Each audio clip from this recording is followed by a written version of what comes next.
In a small town in the northwest region of Cameroon, where the hills are green and the air smells like red oil and firewood, one girl learns the hardest lesson life can teach: that some people will smile at you, hold your hand, whisper sweet things in your ear, and still walk away like you never existed. This is Renew's story. And trust me, you are not ready for what happened next. Before we go any further, if you are watching this right now, thank you so much for being here. Drop a comment and tell me where you are watching from. Are you in Cameroon, in America, in the UK, Nigeria, South Africa? Wherever you are, this story is for you. Now let us continue. Renew was 22 years old. She lived in Bamenda with her mother, Mama Grace, a woman who sold groundnuts and mandazi at the market from 6 in the morning until her legs ached. They were not rich, but they were happy. Renew was the kind of girl that made people stop and look, not because of her face alone, but because of how she carried herself. She greeted elders. She helped her neighbors.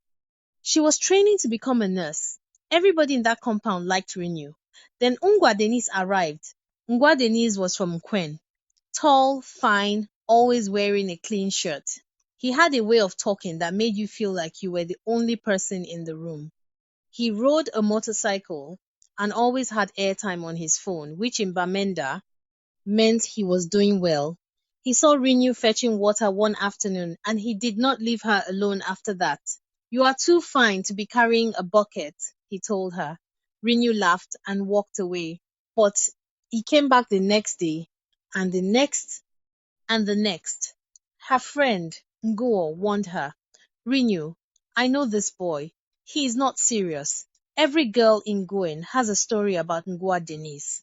But Renew was already deep in it. When someone tells you they love you every day, you start to believe them. Within 6 months, Ngwa Denise had promised her marriage.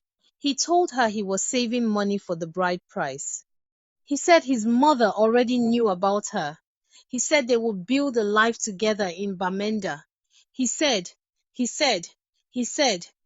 Then Renew discovered she was pregnant. She sat on the edge of her bed that evening, holding that small strip, shaking. She was not ready. But Ngwadenis had promised, so she calmed herself down and called him. He came, he sat down, he listened. Then he said, "Are you sure it is mine?" Those 6 words broke something inside Renew that never fully healed. She stared at him. This man who spent every weekend in her house. This man who ate her mother's food. This man who promised her marriage and a future. "Ungwa, you know what you are saying is a lie," she whispered. He stood up, said he needed air, walked out the door, and never came back. Renew tried calling, switched off. She went to his house in Nkwen. His cousin, Clovis Ndum, met her at the gate and told her Ngwa had traveled. But she could hear music playing inside the house. She went to Ungwa's close friend, Ungung, and begged him to pass a message. Ngum looked at the ground and said nothing. She went to her friend Ngo and cried until her body had no more water in it. Mama Grace held her daughter that night and said nothing. She just rocked her, slowly, like she was still small. The baby came, a boy. Renew named him Bertrand, and the drinking started. At first, it was just a small cup of Mimbo at night just to help her sleep, but the nights grew longer. The loneliness grew heavier.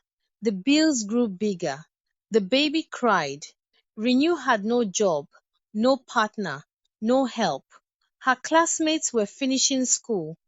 She was home with a child she did not plan for, given by a man who had disappeared like he never existed. So she drank. Small, small, it became big. Ngo came one Saturday and found baby Bertrand crying in his crib, hungry, wet, while Renew was on the floor sleeping, a bottle beside her. Ngo picked up that baby. She cleaned him. She fed him. Then she sat beside Renew and said firmly, You cannot do this. That child needs his mother alive.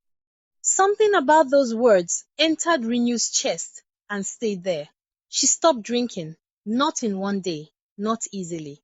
It was a fight, but Mama Grace prayed. No stayed close. Little Bertrand grew teeth and learned to smile at his mother, and that smile became Renew's reason.